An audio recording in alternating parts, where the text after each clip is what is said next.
자, 이번 시간엔 기후변화에 대한 이야기 해볼까요? 자, 우리가 일반적으로 기상기후 이야기 아마 처음에 했었던 것 같아요. 그래서 기후, 대기현상이 시간적, 공간적으로 일반화된 것을 이야기를 합니다. 그래서 학술적으로 얘기하면 아마 한 30년간 평균 정도를 이용을 합니다. 바꾸어 말한다 그러면 가장 출현 확률이 높은 대기의 종합 상태 이야기해요. 그래서 우리나라 같은 경우 얘기한다면 봄, 여름, 가을, 겨울. 딱 고착화가 돼 있죠. 그래서 봄, 여름, 가을, 겨울. 여름 굉장히 덥고요. 이제 겨울엔 눈 오고 이런 것들이 이제 기후라고 할 수가 있겠습니다. 결국 이제 기후는 장기간의 평균 대기 현상을 종합해서 이야기를 하는 거고요. 기상은 시시각각으로 변하는 순간적인 대기 현상에 대한 이야기들이 됩니다. 그래서 이제 기후라고 하면 열대 우림, 기후라고 얘기하죠. 초원지대 같은 경우도 기후 현상이죠. 사막 마찬가지고요. 남극이나 북극 같은 경우도 우리가 이제 기후라고 이야기를 할 수가 있겠습니다. 자, 여러분들 아마 이런 이제 지금부터 나오는 내용들 몇 편의 이제 영화 이야기를 잠깐 하고 넘어갈 건데요. 네. 보신 기억이 있는지 모르시겠어요. 이제 투모로우라는 영화가 있었습니다. 그래서 되게 재난 영화들이 유행하는 시즌이 있어요. 그래서 보통 한 10년 이렇게 8에서 10년 단위로 아마 이렇게 돈다라고 생각을 하는데 올해 같은 경우는 이제 이런 재난 같은 영화를 볼 기회가 거의 없었죠. 자, 투모로우라는 영화가 있었습니다. 되게 이런 재난 영화나 이런 영화들의 스토리를 보면은 꼭 주인공이 짠 하고 나타나서 이런 문제가 생길 거다라고 이야기를 하고 다닙니다. 그러면 그 사람이 그런 걸 이야기해서 이렇게 딱 통할 수 있는 위치에 있는 사람은 아니에요. 근데 모든 사람들이 또 이제 무시를 하죠.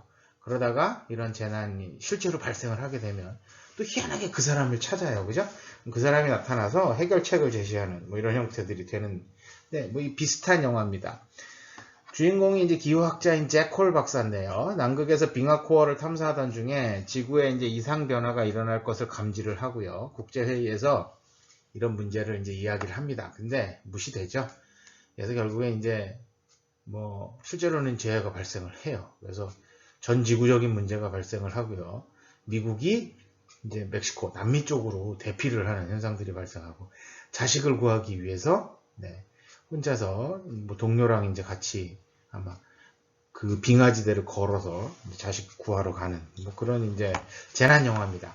급격한 지구 온난화로 인해서 남극, 북극의 빙하가 녹고요. 바닷물이 차가워지면서 해류의 흐름이 바뀌고 결국은 지구 전체가 빙하로 뒤덮이는 거대한 재앙이 올 것이라고 주장을 합니다. 무시되죠. 근데 현실로 나타나게 되고요. 해결책은 없었습니다. 여기서는 해결하는 건 나오진 않는데요. 어쨌든 그런 것들에 이제 의해서 어느 문제가 더 이렇게 될 거니까 피해라 이런 얘기들을 하고요. 이 영화에서는 다른 재난 영화들의 오마주 같은 것들이 좀 나오기도 하고 그래 생각보다 시간을 때우는 데는 나쁘진 않을 것 같습니다. 여러분들도 시간이 나시면 한번 도전해 보시는 것도 나쁘진 않을 것 같아요. 자, 그다음에 이제 불편한 진실이라는 영화가 있었습니다. 미국의 전 부통령이셨고요. 환경운동가로서 활동 중인 이제 앨 고어가 출연을 했던 영화인데요. 다큐멘터리 형식의 영화입니다. 그래서 그가 주장하는 지구온난화의 원인은 세 가지입니다. 인구의 비약적인 증가, 경제와 환경은 양립할 수 없다는 핑계, 그다음에 현실을 인정했을 때는 이미 늦어버렸다는 생각. 이 세 가지들이 아마 대부분 다 우리가 느끼고 있는 부분 중에 아닐까라고 생각을 해요. 우리나라에서도 비슷한 현상이 있었죠. 네. 이제 전쟁 이후에 사회적으로 이제 인구가 비약적으로 증가하죠. 안정적인 형태가 되면서. 그다음에 또 하나 경제 발전을 위해서 환경은 일부 포기를 하는 그런 상황들도 발생을 하기도 했어요. 그리고 이런 것들을 인정했을 땐 이미 늦어버렸다는 생각을 가지고 있지만 우리는 또 거기를 극복하기 위해서 여러 가지들이 나옵니다. 그죠? 한강의 기적이란 말도 나오고요. 또 전후에 우리가 한 5, 60년 만에 황폐화됐던 산림을 완전히라고 말하는 건 좀 애매하지만 복구를 하는 이런 형태로 해서 전 세계적으로도 상당히 유의미한 그런 결과들을 내는 그런 나라 중에 하나라고 이야기를 합니다. 그래서 과거에는 우리가 산림 후진국이었었는데 우리가 이제 외국으로 배우러 다니고 원조를 받고 했던 거지만 최근에는 우리가 이제 다른 나라들이 우리나라에 와서 이런 산림 복구하고 이런 조림 그다음에 이런 관련된 것들을 공부를 하고 배워가는 그런 상황들이 되고 있습니다. 이제 이 영화에서도 그 얘기를 합니다. 마크 트웨인의 이야기가 나오는데 인간을 궁지로 몰아넣는 것은 무지가 아닌 잘못된 확신이라고 이야기를 합니다. 자, 다음은 이제 11번째 시간이라는 제목을 가지고 있는 영화입니다. 레오나르도 디카프리오를 여러분들이 아시는지 모르겠어요. 레오나르도 디카프리오가 나레이션을 했던. 근데 이게 우리나라로 오면은 이제 우리말로 더빙을 하면 의미가 없겠죠. 자막으로 아마 나왔던 것 같은데 흥행은 실패했어요. 환경 관련된 영화다 보니까 뭐 우리가 지구에서 살 수 있는 시간을 12시간이라고 가정을 할 때 지금 11번째 시간, 그러니까 11시쯤 와 있다는 거죠. 거의 끝에 도달하고 있다라고 생각을 하는 이야기고요. 전 인류에 당면한 지구온난화라는 생존 문제를 이야기를 하고 있습니다. 환경 문제로 인해 시름하는 지구의 모습을 보여주고 다양한 분야의 전문가들의 증언으로 사태의 심각성을 객관적으로 표현한 영화이기도 합니다. 인간이 마치 지구의 주인인 양 행사하는 모습을 풍자한 그런 영화다라고 생각하시면 될 것 같아요. 자, 그다음에 아마 여러분들이 태어나기 전에 나왔던 영화 같은데 케빈 코스트너가 주연인 영화입니다. 극지대의 빙산들이 녹아서 지구의 육지가 없어졌어요. 다 바다예요. 그러다 이제 물에 덮여버리자 살 수 있는 방법들을 찾아내기 시작합니다. 그래서 뭐 유조선이라든가 이런 거대한 배들을 묶어서 커다란 선단을 만들게 되고요. 그 선단 위에서 각자 부족처럼 이렇게 살아남는 뭐 그런 얘기들이에요. 그리고 사람들도 이제 진화를 해서 주인공이 그 손가락 사이에 물갈퀴가 있고요. 아가미도 있어요. 뭐 하여튼 그런 형태로 나옵니다. 근데 이제 어떤 꼬맹이 여자애가 꿈을 꾸는데 그 꿈을 그림으로 그려요. 그래서 육지에 꽃과 나무가 있는 그림을 그리는데 이 꼬마가 평생 한 번도 보지 못했던 것들이죠. 그래서 근데 희한하게 또 우리가 일반적이라고 그러면 그런 그림 그렸으면 쓸데없는 그림이라고 버리면 끝날 텐데 모든 사람들이 이 아이가 육지가 어딘지 알고 있다고 생각을 하고 이 아이를 잡기 위해서 이제 다 막 달려듭니다. 근데 이제 케빈 코스트너가 이 아이를 보호를 하면서 결국에는 그 육지에 도달한다라는 뭐 그런 내용이 나오는 영화인데요. 흥행은 실패했어요. 생각보다 재미없어요. 그래도 한 번쯤 보실만도 해요. 여러분들은 아마 주말의 영화였나요? 주말의 명화였나요? 네. 그 주말만 되면 이제 영화 한 편씩 이렇게 해주는 TV 프로가 있었는데 이제 그 당시에 이게 이제 주말의 명화로 한번 나왔던 기억이 있는 그런 영화이기도 합니다. 자, 그다음에 이제 아이스 에이지 1, 2, 3 뭐 이어집니다. 이건 아마 여러분들 아마 보셨던 기억들이 있는 분들도 있을 거라고 생각하는데요. 그냥 재미로 여러분들은 보시게 되죠. 특히 그 요놈인가요? 네, 예. 이 친구가 항상 그 오프닝 할 때랑 영화 시작할 때랑 끝날 때 재밌게 나타나죠. 도토리 때문에 많은 문제를 일으킵니다.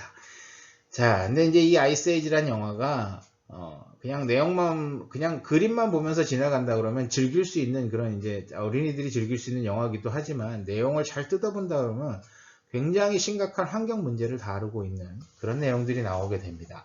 평화롭게 그 빙하기에 살고 있던 맘모스, 나무늘보, 호랑이 일행이 지구온난화 현상으로 다가온 해빙기에 이제 다급해지기 시작해서 피해가고요. 대홍수가 올 것이라는 경고를 듣지만 모두 무시하다가 결국에는 대홍수, 지구온난화에 의한 빙하가 녹아서 대홍수가 발생하게 되고요. 그걸 이제 헤쳐나가는 그런 과정들이 나오게 되는 거죠. 인간의 안일한 안도감과 지구온난화로 인한 동물의 위기까지를 잘 풀어낸 애니다라고 평을 하고 있는데 뭐 여러분들은 이런 평으로 아마 이 아이스 에이지를 보시진 않으셨을 거라고 생각이 됩니다만 이런 내용들을 한번 고민하면서 보신다 그러면 또 다른 그 관점에서 색다른 형태로 이거 보실 수 있지 않을까라고 생각을 합니다. 자, 결국 이제 기후변화란 지구가 변하고 있습니다. 자연재해도 증가하고 있고요. 2004년도 뭐 쓰나미, 허리케인, 홍수와 폭염으로 30만 명 정도가 사망했고요. 2005년도에는 744건의 자연재해가 발생해서 10만 명이 사망하고 이재민이 1억 6천만 정도 발생합니다. 2006년도에는 1억 4천만, 2007년도에는 2억 100만 명이 이재민이 발생하기도 합니다. 현재까지 이런 일들이 계속 반복되고 있어요. 26년 만에 북극 빙하 전체의 24%인 약 170만 제곱킬로미터가 녹아내리고요. 현재 해빙 속도라면 이듬해 2060년 정도예요. 여러분들이 아마 60대가 됐을 때가 아닐까라고 생각을 하는데요. 늦어도 21세기가 끝나기 전에 빙하 제로가 되고요. 해수면의 증가로 태평양의 투발루 군도 같은 경우는 바닷속으로 가라앉을 거라고 이야기를 합니다. 뭐 며칠 전 뉴스에도 우리나라도 뭐 해마다 뭐 일정 루피씩 네, 계속 수위가 높아지고 있다라고, 해수면이 높아지고 있다라고 뉴스에 나왔으니까. 자, 그래서 이제 위성사진 볼까요? 79년도만 하더라도 북극입니다. 완전히 네, 연결이 돼 있습니다. 근데 항상 모든 그 나라의 꿈이 그거였죠. 북극 항로를 개척하는 거였죠. 북극을 통해서 가면 굉장히 짧은 거리에 빠른 시간 내에 네, 대서양과 태평양을 오갈 수 있습니다. 그래서 유럽에서 미국으로, 미국에서 유럽으로 이렇게 아시아로 움직이기가 굉장히 편해지는데요. 실제로 2005년도에 찍은 걸 보면 네, 요 노가 있죠. 그래서 개통이 되는 이런 상황들이 발생을 하게 되고요. 과거에는 뭐 최상급의 이런 그 쇄빙선들이 네, 이렇게 선단을 이끌고 다녀야 되는 그런 상황들이었지만 지금은 그렇지 않다라는 것들을 볼 수가 있습니다. 자, 태평양에 있는 아름다운 산호섬 투발루 군도 같은 경우도 뭐 이 투발루를 포함해서 이런 그 환태평양 열도에 있는 섬들이 대부분 다 이제 굉장히 예쁘죠. 그래서 여러분들 아마 요즘 코로나 때문에 아무것도 못하는 세상이 시기이긴 하지만 과거에 이제 신혼여행지로 굉장히 각광받는 그런 관광지였습니다. 네, 이런 곳들이 거의 이제는 바닷속으로 사라질 위기에 처해 있고요. 이런 것들 문제가 뭐 몇 년 전서부터 계속 언급이 되고 있죠. 이런 나라들은 요즘은 해수면 높이가 너무 높아져서 네, 식수도 해결할 수가 없고요. 나라 내에서. 그래서 대개 뉴질랜드나 호주로 이민, 대피 뭐 이런 형태들의 이제 피난도 발생하게 되고요. 그다음에 뭐 이 대통령이 유엔에 와서 이제 연설도 하고요. 이런 문제를 가지고 좀 신경 좀 써달라고 얘기도 하는 그런 것도 나온 적이 있습니다. 자, 결국에 이런 기후변화란 기후 시스템이 자연적인 요인과 인위적인 요인에 의해서 점차 변화하는 것을 우리가 이야기를 하게 되고요. 일반적으로 인간의 활동, 이게 중요합니다. 인간의 활동에 의한 온실가스 효과와 화산 폭발로 인한 성층권, 에어로졸 증가 등의 자연적인 원인들을 포함한 전체 자연의 평균 기후변동을 의미하게 됩니다. 그래서 기후변화 협약에서는 기후변화를 직접적 또는 간접적으로 전체 대기의 성분을 바꾸는 인간 활동에 의한 그리고 비교할 수 있는 시간 동안 관찰된 자연적인 기후변동을 포함한 기후의 변화를 기후변화다라고 정의를 하고 있습니다.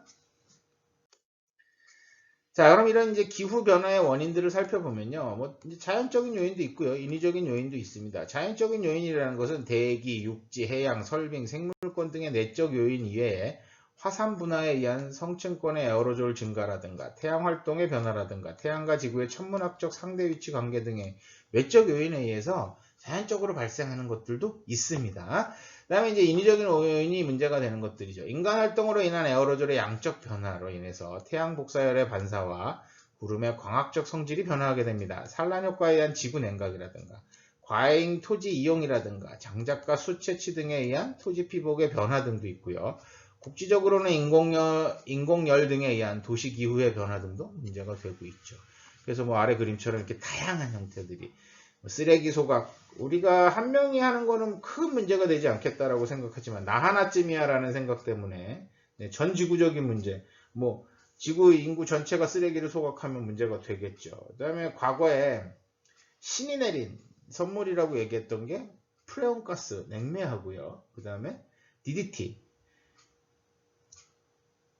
에이전트 오렌지 들어보셨죠? 살충제인 그 콩에 있는 이제 그 콩의 해충을 죽이기 위해서 만들어진 DDT. 이 두 가지가 뭐 굉장히 뭐 신이 내린 선물이라고 얘기를 했었는데 나중에 보니까 전혀 아닌 거죠. 냉매 같은 경우 어떻게 됩니까? 우리가 사용하다 버린 거라든가 새어나간 프레온가스들이 대기권에 올라서면서 오존층을 파괴하기 시작하고요.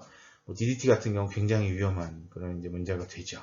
또 뭐 그 베트남전 때 같은 경우 굉장히 많이 이제 그 숲을 완전히 다 정리를 하기 위해서 다 살포를 해서 이런 것들을 한 것도 문제도 되고요. 다양한 문제점들이 이제 발생하게 되는 현상들이 될 것 같습니다. 그 다음에 이제 공장 매연이라든가 이게 스모그 현상의 원인도 되고요. 대형 산불, 그 다음에 뭐 과잉 토지 이용에 의한, 그 다음에 화학 비료 사용, 화학 연료 사용, 산림 훼손 이런 것들에 의해서 다양한 문제가 원인으로 인위적인 요인이 됩니다. 이런 지구온난화에서 이제 온실 효과가 상당히 중요한 역할을 하게 되는데요. 과거부터 지금까지 이 온실 효과가 없었으면 우리 생물이 생존할 수가 없었습니다. 그래서 결국은 이 온실 효과가 우리를 살게 해주기도 하면서 우리를 힘들게 만들기도 하는 이제 양면성을 가지고 있는 형태들이 되죠. 일반적으로 태양으로부터 지구로 유입되는 에너지 대부분이 가시광선 형태로 들어오게 되는데요. 이 가시광선이 어떻게 됩니까? 들어와서 약 30%는 다시 반사돼서 나가고요. 70%는 우리가 딛고 서 있는 지면까지 도달하게 되고요. 지표면에 도달된 복사선도 적외선 또는 열복사의 형태로 다시 우주로 나가게 되죠. 다 나가요.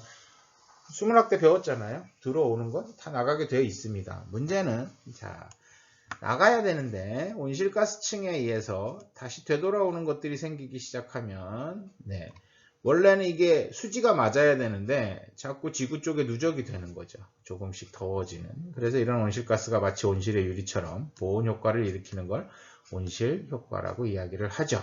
그래서 지구가 지금까지 이렇게 따뜻하게 유지가 돼서 생물들이 진화하고 살아갈 수 있었던 효과기도 하는데요. 이 온실 효과가 너무 강해지면서 더워지니까 문제가 발생하기 시작하는 거죠. 자, 과거에는 대기 중에 이산화탄소가 97%고요. 기타가 한 3% 정도 됐었어요. 그럼 이 시기에만 하더라도 지구는 굉장히 뜨거웠을 겁니다. 엄청난 온실 효과를 보였을 거거든요. 이산화탄소가 많다 보니까. 근데 이제 식물이 나타나게 되면서 광합성을 하기 시작하면서 이 이산화탄소들이 점점 줄어서 지금은 약 한 0.038% 정도밖에 되지 않습니다. 산소가 21%, 질소가 78%인 생명체가 살아가기 아주 적절한 상황이 되어 있는데요. 이 이산화탄소의 끝의 숫자 0.038의 그 8, 7, 9 이렇게 0.001%가 움직이는 정도인데도 지구 온도가 들쑥날쑥하는 상황들이 발생하게 됩니다. 자, 결국은 이런 이제 온실가스하고 관련된 것 중에 하나가 이제 광합성이었어요. 아까 얘기했듯이 97%나 되는 이산화탄소가 이 광합성에 의해서 우리가 포도당과 산소가 되고요. 나머지 대기 중에 이산화탄소를 흡수, 저장하는 과정을 거치게 되죠. 그래서 이산화탄소가 다 흡수가 되고요. 그다음에 이제 산소가 만들어지고요. 이런 식으로 돼서 결국은 아까 얘기했듯이 약 한 21%의 산소를 유지하는 그런 이산화탄소는 다 어디론가 사라졌죠. 다 바뀌어간 거죠. 식물체가 되고요. 그다음에 땅속에 저장이 됐죠. 우리 화석연료라고 얘기하는 게 다 이 탄소이지 않습니까? 이산화탄소. 자, 결국은 이런 온실가스는 태양으로부터 지구에 들어오는 단파장의 태양 복사 에너지는 통과시키는 반면에 지구로부터 방출되는 장파장의 복사 에너지는 흡수함으로써 지구 평균 기온이 약 15도씨를 유지할 수 있도록 만들어줍니다.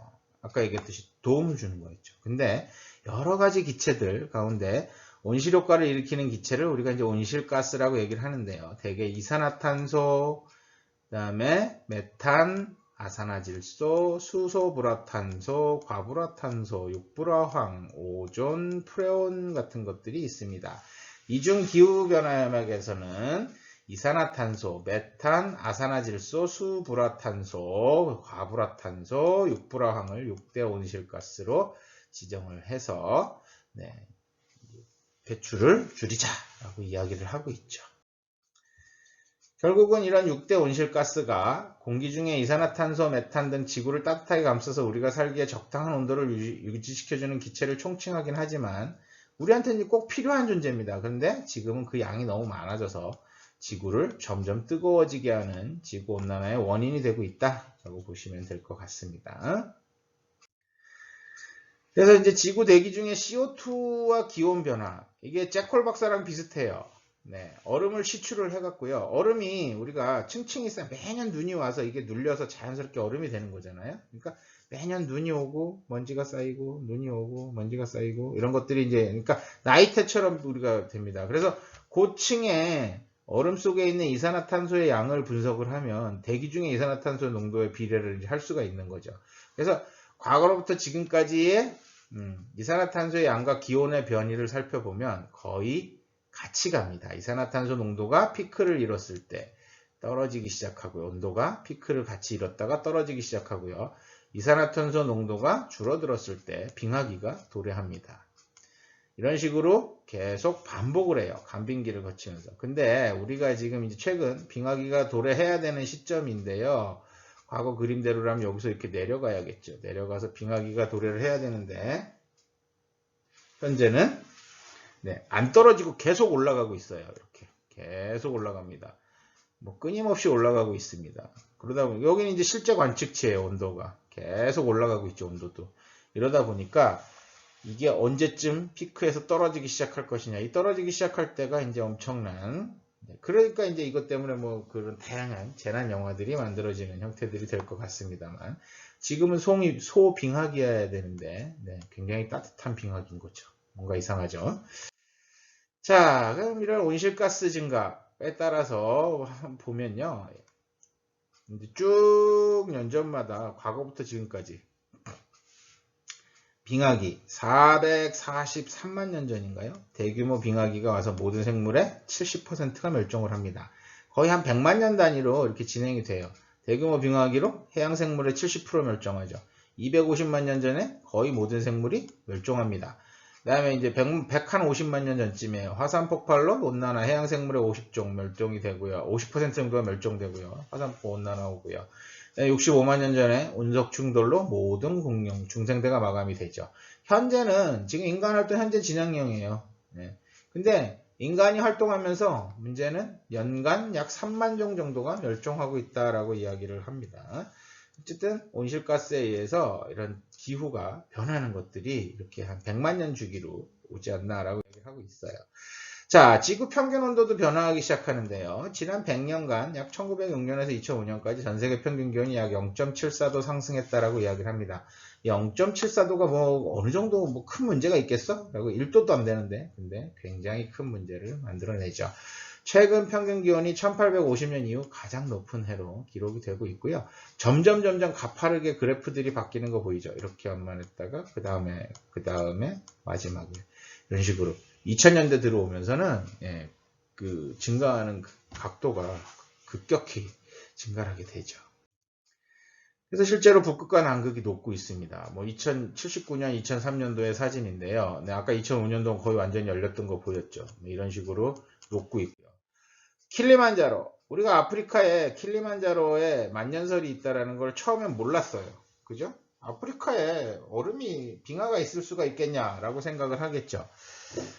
아프리카를 탐험한 사람들, 초기에 탐험했던 사람들은 이 멀리서 킬리만자로를 바라보면서 위쪽은 금속성 광물들이 노출이 돼서 햇볕에 반사가 돼서 반짝반짝해서 흰색으로 보일 것이다 라고 생각을 했었대요.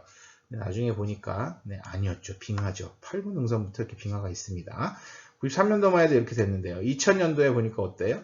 최근에 보면 킬리만자로의 정상입니다. 빙하가 거의 녹아서 이제 그늘이나 계곡부에만 조금씩 남아있다라고 이야기를 합니다. 조만간 킬리만자로의 빙하가 다 사라질 날이 얼마 안 남았다라고 이야기를 하고 있죠. 자, 해수면도 상승이 됩니다. 빙하는 21세기에도 광범위하게 태각이 되면서 결국은 점점 이게 녹아서 바다로 들어가게 되죠. 그래서 보통 1990년에서 2100년 사이에 약 0.09m니까 한 10cm, 9cm 정도에서 약 한 1m까지 증가할 것이라고 이야기를 하는데요. 1m면 이게 작은 게 아닙니다. 그래서 이런 상승폭이 점점 급해지고 있다는 것도 중요하게 이야기를 하죠. 자, 그다음에 이제 사막화입니다. 그래서 점점 사막이 늘어나고 있어요. 지구 온난화가 되면서 이 주변 지역이 사막으로 바뀌는 곳들이 점점 많아지게 되고요. 아마 여러분 처음 수업 시작할 때 그 얘기가 나왔었어요. 전 세계적으로 가장 큰 호수들이 점점 줄어들어서 호수가 사라지고 있는 것들.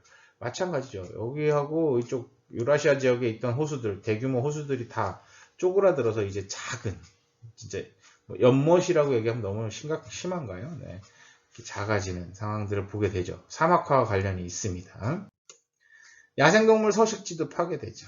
그래서 실제로 얼음 위에서 생활을 해야 되는 북극곰이 얼음에서 살지를 못해서 수면을 헤엄쳐서 다녀서 다음 얼음까지 이동해야 되고요. 또 원래는 얼음에 구멍을 뚫고 나와 있는 물범을 잡아 먹어야 되는데 없으니까 이걸 못하니까 먹을 게 없으니까 어디로 와요? 사람들이 살고 있는 주변까지 이동을 해야 돼서 쓰레기통을 뒤지고 이런 문제점들이 발생하게 됩니다. 자연재해도 증가하죠. 건조하다 보니까 산불이라든가 이런 것들이 많이 나게 되고요. 비행기에서 찍은 게 아니라 우주에서 찍어도 이렇게 산불을 하는 연기들에 의한 피해 이런 것들을 볼 수 있을 정도로 자연재해도 엄청나게 증가를 하고 있습니다. 실제로 여기도 그 구름이 지나가고 있는데요. 북한 지역에서 이제 그 화재가 발생했던 상황들하고 연계를 해서 아마 나오는 영상이라고 그러는데요. 한번 여러분들 찾아보세요. 어디서 불이 났었을까요? 한번 찾아보셔도 될 것 같습니다. 대규모 산불들이 군데군데 있었다라고 얘기를 하는데 어디쯤인지 여러분들 한번 찾아보시기 바랍니다. 자, 그다음에 이제 그 전 세계 이상기후 발생 분포도 2013년 기준인데요. 전 세계적으로 다양한 피해들이 발생을 합니다. 태풍, 그다음에 지진, 쓰나미, 대부분 이런 것들. 그다음에 추워야 되는데 엄청나게 덥거나 건조하거나 아니면은 건조한 지역이 엄청난 폭우가 오거나 한여름에 폭설이 내리거나 다양한 것들이 발생하는 것들을 볼 수가 있습니다. 우리나라도 마찬가지죠. 전국에서 다양한 문제점들이 발생을 해요. 비가 너무 많이 온다거나 너무 건조하거나 너무 덥거나 너무 춥거나 다양한 문제들. 올겨울만 해도 똑같죠. 역대 가장 따뜻한 겨울을 기록하고 있다라고 이야기를 하고 있죠. 여지껏 눈 한 번 왔습니다. 그죠? 제가 어릴 때 얘기하긴 참 애매한데요. 저 어릴 때는 겨울 내내 온 세상이 하였던 기억밖에 없어요. 잘 녹지도 않았어요.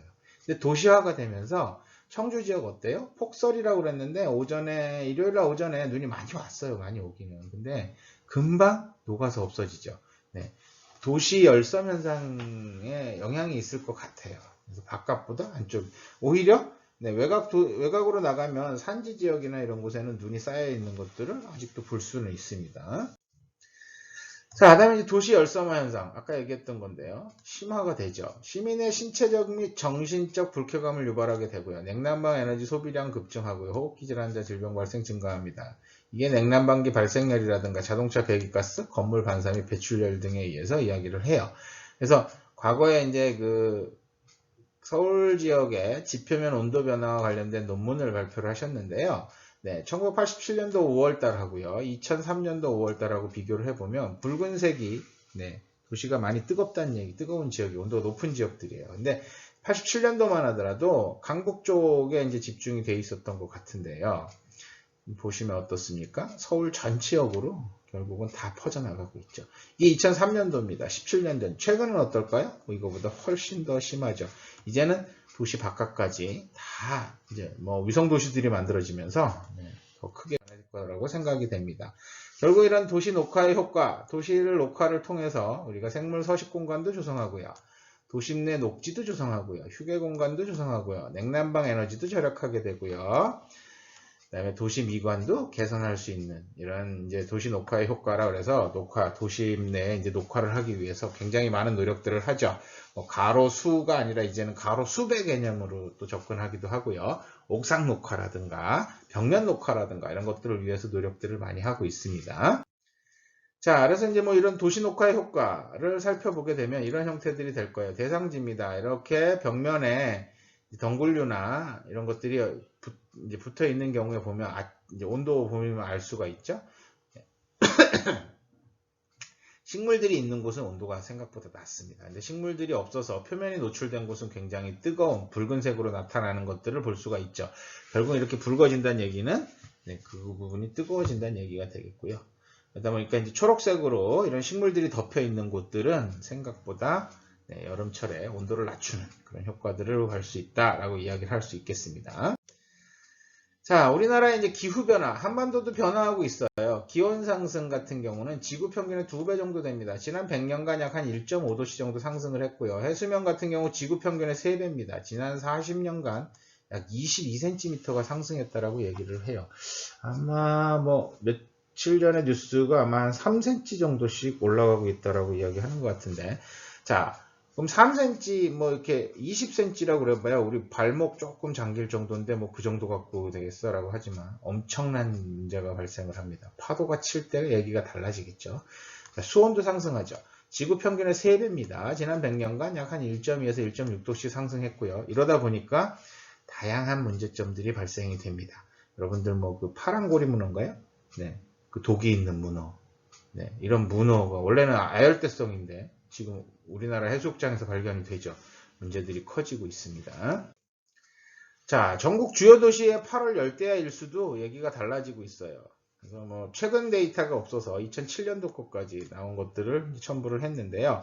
서울 평균 한 3일 2000년 이전입니다. 2000년 이후에는 한 4일 정도, 그러니까 뭐 한 3, 4일 정도 됐었는데 2007년도에 측정한 게 11일로 늘었어요. 그러면은 벌써 한 3배 정도 늘었죠. 다른 지역들도 마찬가지입니다. 강릉도 뭐 한 3일 정도 됐었는데 9일로 늘고요. 대구도 상당히 더운 지역이긴 하죠. 근데 15일로, 그러니까 한 달의 절반 정도를 열대야가 되죠. 제주도 볼까요? 네. 서귀포는 뭐 거의 한 달에 5일 빼고 나머지 다 합니다. 한 달 내내 거의 열대야가 발생하고 있었다라고 보시면 되고요. 지금 마찬가지겠죠. 이거보다 더 심해졌습니다. 밤이, 여름 밤이 힘들어지는 거죠. 계절 길이도 달라지고 있어요. 과거에 이제 20년대만 하더라도 거의 비슷한 형태를 유지하게 됩니다. 가을은 뭐 비교적 조금 짧긴 했었는데요.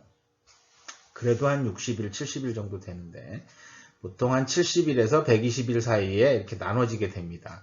근데 해가 바뀌면서 점점 달라지게 되죠.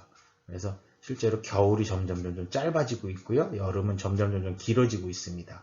이제 문제가 되는 거죠. 20년대에 비해서 지금 2090년대에 가면은 약 한 여름은 45일 정도 길어질 거고요. 겨울은 63일 정도 짧아질 거라고 얘기를 합니다. 이런 이제 기후도 변하고 있다 얘기를 하죠. 농작물 재배지도 달라집니다. 여러분들 아마 그 녹차, 옛날에 하면 보성 녹차 굉장히 유명했어요. 그죠? 그래서 보성 녹차 마을 뭐 구경 가고 막 이러는데 요즘 거기 녹차가 잘 안 자라요. 어디로 가야 됩니까? 고성으로 가야 됩니다. 사과의 재배지도 점점 북상을 하고 있고요. 쌀의 재배지도 마찬가지고요. 그 다음에 이제 대표적인 게 귤, 한라봉 같은 경우예요. 그 다음에 또 하나가 여러분들 동백꽃 같은 경우, 우리 이제 동백섬, 부산이라든가 서해안 쪽 이렇게 따뜻한 지역에 가야 좀 볼 수 있는데요. 이제 충북 내륙에서도 겨울에 얼어 죽지 않습니다. 이런 것들이 달라지고 있죠. 뭐 한라봉 같은 경우, 뭐 얘기할 필요 없고요. 제주도 그럼 제일 처음에 얘기하는 게 뭐가 있을까요? 야자수, 그러니까 열대야자수 가로수길이 있어요. 제주도 가면, 그죠? 근데 내륙에는 없었는데요. 최근에 이제 남해 지역에, 이쪽 남해 지역에, 야자수 가로수길이 만들어져도 겨울에 얼어 죽지 않습니다. 이런 것들이 나타나게 되죠. 그리고 점점 이런 것들이 따뜻해지면서 북상을 하고 있습니다. 병해충 피해도 굉장히 많이 증가를 하고 있어요. 여러분들 아마 학교 다닐 때, 초중고 때 아마 한번 유행했던 거 있죠. 주홍꽃매미 이런 것도 있었고요. 그죠? 그 다음에 또 뭐 다양한 병해충들이 발생을 합니다. 수목에 대한 병해충들도 굉장히 많이, 재선충이라든가 참나무 시드름병이라든가 이런 것들 발생하게 되고요. 그 다음에 과거에 우리나라에 들어와서 겨울에 얼어 죽어야 되는 것, 얼어 죽어서 이게 뭐랄까 확산이 되지 않았던 것들이 최근에는 겨울을 나게 되면서 이렇게 구제, 유해 조수로 되는 것들도 꽤 있죠. 그죠? 뉴트리아 같은 것도 그랬고요.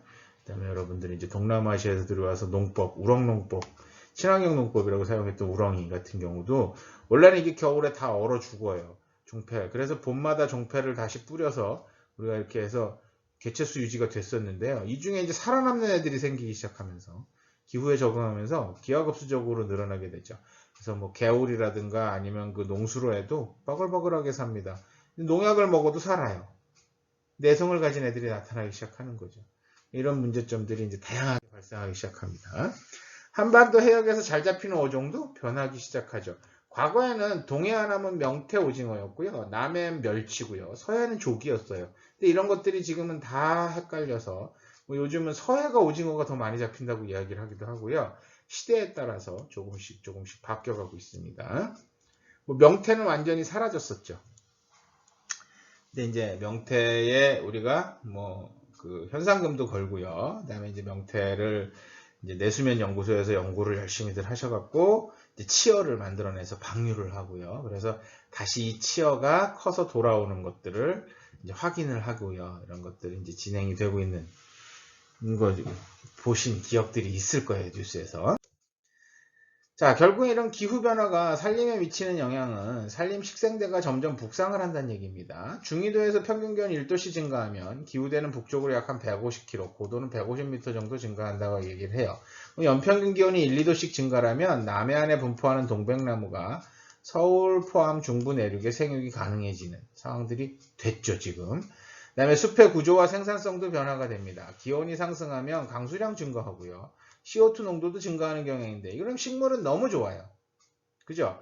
따뜻하고 물 많이 주고 이산화탄소 많으면 식물 생장의 최적의 조건이죠.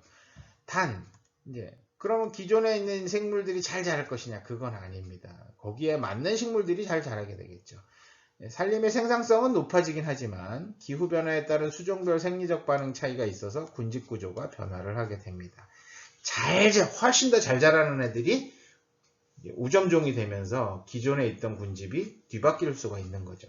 생물 계절이 변하고 생물 다양성이 훼손될 겁니다. 우리나라 평균 기온이 1도씨 증가할 때 개화 개업 시기는 약 5에서 7일 정도 빨라지게 되고요. 식물 곤충의 계절적 특성도 바뀝니다. 먹이사슬이라든가 생물 다양성도 훼손되겠죠. 재해 및 병충해 발생도 증가합니다. 온난화에 따라서 기상변동 폭이 증가하게 되고요. 폭우, 가뭄, 태풍, 산불, 아열대성 병해충이 유입이 돼서 다양한 문제점들이 발생하게 되는 거죠. 자, 식생기후대 변화하는 거 이미 벌써 많이 변화를 했어요. 현 기후에서 온대림이 주를 이루고 있고요. 일부 남쪽 지방에 난대림이 구성이 되어 있습니다만 평균 기온 2도씨 상승 시엔 전라도, 경상도, 충청도 일부가 난대기후로 바뀝니다. 이렇게 다 바뀌죠. 충청도도 바뀌어요. 평균 기온 4도씨 상승 시에는 남부 해안지대는 아열대로 변화가 할 거라고 얘기를 하는데 아열대 야자수가 겨울에 얼어 죽지 않을 정도니까 지금도 영향은 많이 받은 상태다라고 보시면 될 것 같습니다. 지금 결국은 요 사이 정도 되지 않을까? 2도씨하고 4도씨 사이 정도 되지 않을까라고 생각을 해요. 자, 그다음에 이제 소나무림이 사라진다 이야기를 합니다. 무슨 얘기냐? 침엽수 계통들이 한대성 수종입니다. 잣나무라든가 이런 것들, 구상나무 뉴스에 굉장히 많이 나오죠. 제주도 한라산에 있는 구상나무들이 죽고, 지리산에 구상나무 죽고, 어디에 덕유산에 구상나무 굴락이 다 이제 죽고 막 얘기를 하는데, 그거를 복원하기 위해서 노력을 한다라고 그러는데, 솔직히 복원이 될런지 모르겠어요. 네. 이게 새로운 묘목들이 달아 나와서 이제 늙은 구상나무들은 도태가 되고 또 새로운 것들이 나와서 이렇게 순환이 돼야 되는 상황들이 되는데, 온난화가 되면서 건조해지게 되고요. 살기가 힘들어지는, 구상나무가 살기에 척박한 그런 기후가 되는 거죠. 그러면 이제 신규로 나오는 애들이 적어진다라고 그러면 결국은 전체적으로 구상나무가 감소하는 형태로 돌아가는 상황들이 되겠죠. 이런 상황들이 진행이 되는데, 소나무도 마찬가지입니다. 지금 여러분들 아마 보시면 대한민국에서 소나무 안 보이는 곳은 거의 없어요. 상록화렵 수 있는 지역들 빼고는 거의 다 있습니다.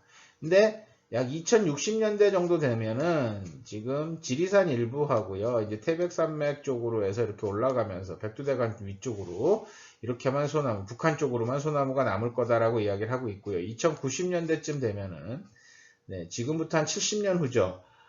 그럼 여러분들은 한 90세 정도 됐을 텐데, 여러분들은 아마 가능할 것 같네요. 90세 정도 되고, 저는 100세가 넘었을 텐데, 가능하려나? 어쨌든 이때는 정말 태백산맥 일부, 그 다음에 설악산, 오대산 조금, 그 다음에 북한의 개마고원을 포함한 이런 북쪽 지역의 추운 지역으로만 남게 될 것이다. 그래서 우리가 구상나무 보러 가는 게 아니라 소나무 구경하러 이제 태백산을 가는 이런 시대가 도래할지도 모른다라고 이야기를 하고 있습니다. 자, 제목은 우리나라 미래 기후의 변화와 전망이라고 얘기를 했는데요. 전 세계적인 이야기를 하게 됩니다. 온도가 이제 증가할 때마다 1도, 2도, 3도, 4도, 5도 증가할 때마다, 네, 다양한 문제들이 발생하게 되죠. 결국은 이제 물 부족이 생기게 되고요. 생태계 같은 경우도 종의 변화가 되죠. 최근 같은 경우 이제 1도씨만 증가해도 산호 백화가 되죠. 산호가 다 백화 현상에 의해서 산호가 다 죽는다고 이야기를 하죠. 종도 막 줄어들고 있습니다. 그 다음에 이제 온도가 더 높아지면 더 심각한 문제들이 발생하게 될 거라고 생각을 하고요. 그 그다음에 식량 같은 경우도 마찬가지입니다. 저위도 지역 같은 경우 이제 곡류 생산량이 줄어들게 되고요.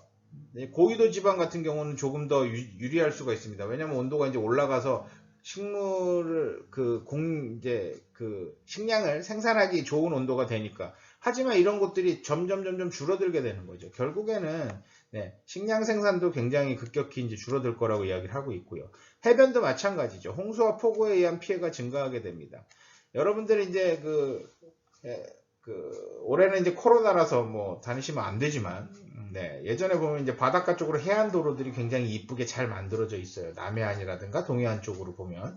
근데 이 해안 도로들이 과거에는 해안에서 좀 떨어져 있는 상태로 다 이게 만들어져 있는 것들이고요. 바로 앞에 이제 뭐 백사장이라든가 다양한 것들이 이어져 있었는데, 이 백사장들이 대부분 다 사라지게 됩니다. 지금도 마찬가지죠. 해운대 같은 경우 매년 봄에 엄청난 양의 모래를 외부에서 유입을 해서 깔아서 백사장을 유지를 하려고 노력을 하고 있고, 뭐 이런 문제들 다양한 뭐 이제 그 주변에 뭐 이게 꼭 지구 온난화랑 해수면 상승의 영향도 있지만, 주변에 그 새로운 방파제라든가 이런 것들을 만들게 되면서 해류의 흐름이 달라져서 과거엔 퇴적 지형이었다가 최근에 이제 침식 지형으로 바뀌면서 생기는 문제도 포함이 되어 있긴 합니다만, 다양한 문제점들이 발생하게 되고요. 지구온난화에 따른 건강에도 상당히 많은 문제점들이 발생하게 됩니다. 물이 부족해지고 먹을 게 줄어들게 되고 온도는 올라가고 스트레스도 증가하게 되고요. 그죠? 다양한 형태에서 이런 문제점들이 발생할 겁니다. 결국에는 생태계, 산림분포지역이 광범위하게 소멸하게 돼서 산림의 평형이 붕괴하게 되고요. 식생대가 북극쪽으로 약 100에서 550km 정도 북상한다라고 이야기를 하고 있습니다. 온대성 식생에서 아열대성 식생으로 생태계 혼란이 오게 될 테고요. 수자원 같은 경우도 대부분 지역에서 물 공급 감소가 예상이 되고요. CO2 농도가 2배 증가 시 2050년까지 빙하가 한 25% 감소가 되고요. 물 부족에 따른 당연히 수질악화도 심화가 되겠죠. 식량입니다. 전 세계적으로 기후대가 변화하면서 식량 생산에 변화가 오게 되고요. 어류 이동 경로도 변화합니다. 바다 생태계도 변화하고요. 산소량이 감소하죠.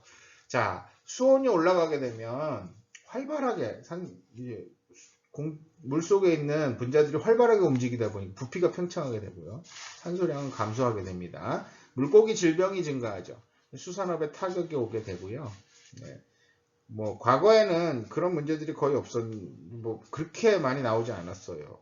녹조라든가 뭐 이런 것들이. 근데 최근에는 뭐 이런 거 굉장히 자주 발생하는 거죠. 해안입니다. 남극 지역의 빙하가 감소하면서 해수면이 증가하게 되죠. 50cm 증가합니다. 2100년도쯤 되면은. 자, 우리가 북극하고 남극의 빙하 똑같이 녹아요. 근데 북극의 빙하는 물 위에 떠 있는 거죠. 그러다 보니까 녹아도 어떻습니까? 해수면 상승에 영향을 미치진 않습니다. 근데 이제 수온에 영향을 미치게 되겠죠. 근데 이제 남극 같은 경우는 대륙 위에 얹혀진 빙하죠. 이게 다 녹아서 그럼 해수면이 높아지는 거죠. 해수면의 영향은 남극, 그다음에 수온의 영향은 북극과 남극이 다 같이 하는 형태들이 됩니다. 전 지구적으로 대부분의 해안이 위협을 받습니다. 우리나라도 서해안과 남해안에서는 침수가 될 거예요. 그래서 굉장히 많은 지역이 물속으로 잠길 거라고 생각이 됩니다. 인간의 건강도 마찬가지죠. 더위로 인한 스트레스와 질병이 2배 정도 증가 예상되고요. 전염성 질병체의 분포 변화로서 전염병 이동의 증가라든가 우리나라의 경우도 열대성 질병 발생이 예상이 됩니다. 뭐 요즘 당연히 이렇게 되고 있어요. 지카 바이러스라든가 뭐 지금 여러분들 겪으시는 이런 것들도 다 열대성, 지구온난화와 연관이 있는 거죠. 또 앞으로 지구온난화에 의해서 러시아 지역의 이제 툰드라 지역들이 녹게 되면서 이런 과거에 뭐 이제 북극과 남극도 마찬가지입니다만 이렇게 녹으면서 몇천 년, 몇만 년 전에 있었던 바이러스들이나 이런 미생물들이 대기 중으로 노출이 되게 되면서 죽지 않고 동면 상태로 있다가 다시 살아나는 상황들이 발생을 합니다. 그러다 보니까 굉장히 심각한 문제들이 발생할 소지도 있다라고 이야기를 하고 있는 거죠. 자, 이렇게 해서 우리가 대부분의 기상학 이야기도 거의 마무리를 했고요. 자, 이제 다음 시간에는 우리가 수문학 마무리를 하도록 하겠습니다. 자, 오늘 수고 많으셨습니다.